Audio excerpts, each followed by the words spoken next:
तो मैं जिज्ञासु सक्सेना आज आप सभी के सामने वॉर इकोनॉमी के बारे में कुछ डिटेल्स रखूँगा। देखिए, वॉर इकोनॉमी क्या होती है? वॉर इकोनॉमी का मतलब होता है जब कोई देश आपके ऊपर हमला करता है तो आपको अपने देश को बचाने के लिए या उसकी रक्षा करने के लिए कुछ कार्य करने पड़ते हैं।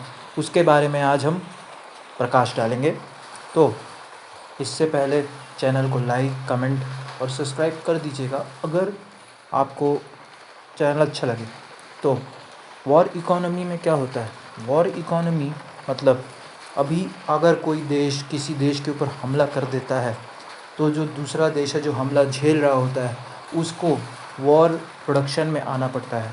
यानी कि जो भी फैक्ट्री उस देश के पास है, जितना भी उस देश के पास पैसा है, उन सभी चीज़ों को, each and every resource of that country जो है, उस रिसोर्स को वॉर के प्रोडक्शन पे यूज़ करना होता है। जो वॉर मटेरियल बनाया जाता है जैसे कि टैंक, तोप, एयरक्राफ्ट, इन सभी के लिए हर फैक्ट्री को वॉर फैक्ट्री में कन्वर्ट करना, इसे हम वॉर प्रोडक्शन कह सकते हैं। अब कुछ एग्जांपल्स देखते हैं। जैसे अमेरिकन युद्ध उत्पादन की बात करते हैं।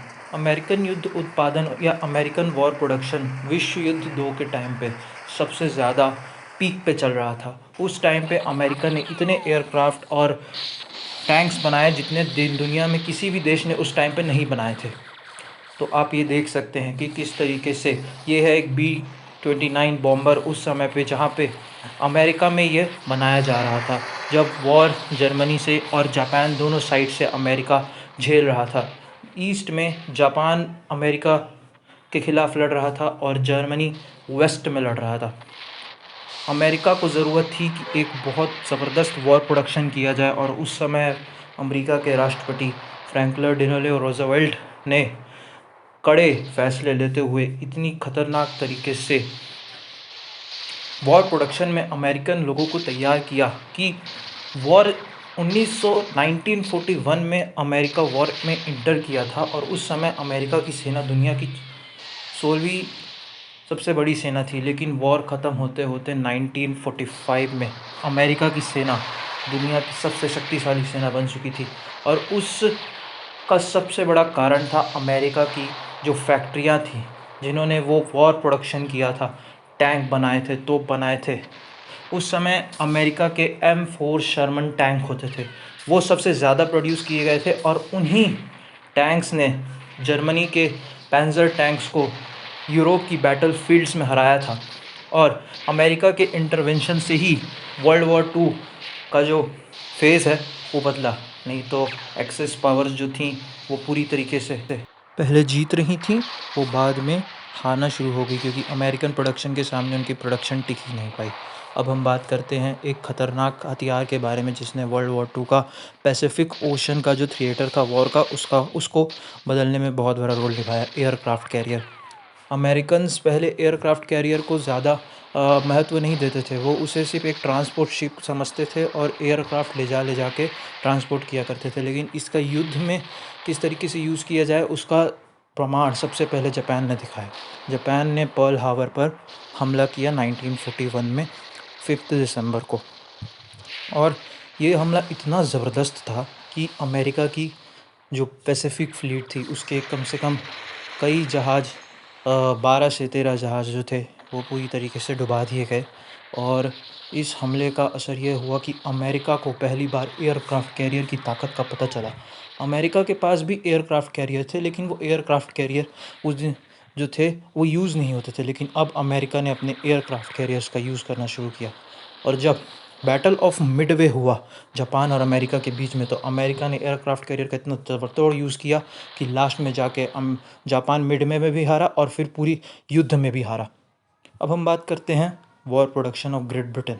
ग्रेट ब्रिटेन जो था उस समय दुनिया की सबसे शक्तिशाली देश कहा जाता था क्योंकि उसके पास कॉलोनीज़ थी all over the world. Canada, India, ये सब उसकी कॉलोनीज़ थी जहाँ से उसे नेचुरल रिसोर्सेज मिलता था।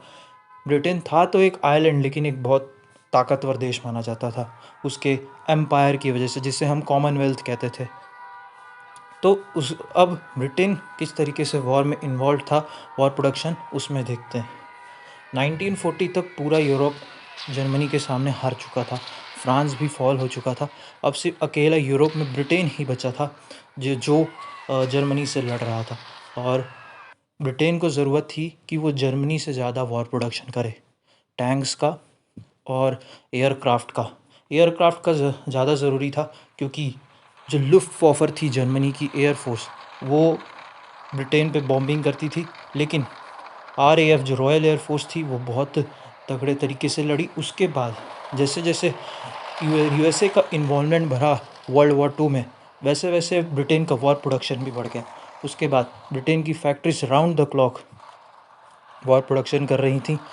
वहाँ पे कार फैक्ट्रीज़ को टैंक बनाने के लिए एवं एयरक्राफ्ट बनाने के लिए एम्प्लॉय किया गया। और इसी का फ़ायदा ये हुआ कि ब्रिटिश जो इनिशियल स्टेजेस ऑफ वॉर में सरवाइव करने के लिए लड़ रहे थे जर्मनी से, वो लास्ट स्टेजेस ऑफ वॉर में सोवियत रशिया, अमेरिका के साथ मिलकर जर्मनी के हार्टलैंड पे अटैक कर रहे थे। और इसका सबसे बड़ा कारण था कि ब्रिटेन की जो वॉर प्रोडक्शन थी वो कभी नहीं रुकी, और उसकी जो नेवी थी वो तो हमेशा से ही सबसे ज़्यादा स्ट्रॉन्ग रही है।